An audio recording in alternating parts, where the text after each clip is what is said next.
Prime Minister implores parents to send their children to school regardless of financial constraints.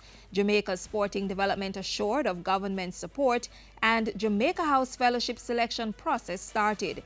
You're watching Jamaica House Weekly. I'm Simone Wolfe.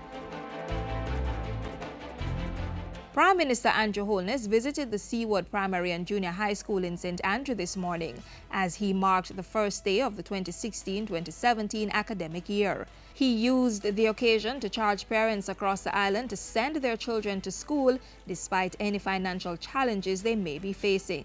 Today I stand here as I stood in Parliament, witnessed by the Minister of Education and all the children who are here and the parents. Send your children to school, even if you don't have the school fee. They cannot be turned back. In today's world,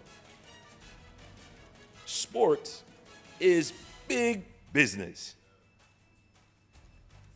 And if we have this incredible talent pool, we must create the environment in which the talent pool can fulfill and self-actualize. Prime Minister Holness was speaking on Sunday afternoon during a luncheon in honor of Wes Morgan and the national football team, pointing out that sport creates an avenue for expression and the use of talent among our young people.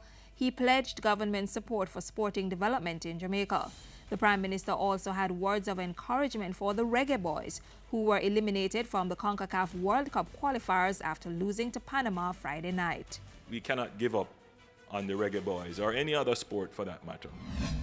Last week, the Prime Minister and a team of officials engaged representatives from Venezuela on a number of key energy issues, including Petrojam and the Kingston refinery upgrading project. Among those present at the high-level meeting were Energy Minister Dr. Andrew Wheatley and Head of Petrojam Winston Watson. During the past week, Prime Minister Holness also accepted a courtesy call from the Director General of the Planning Institute of Jamaica, Dr. Wayne Henry, and his team. They discussed Jamaica's progress on the Vision 2030 and the way forward for achieving that goal.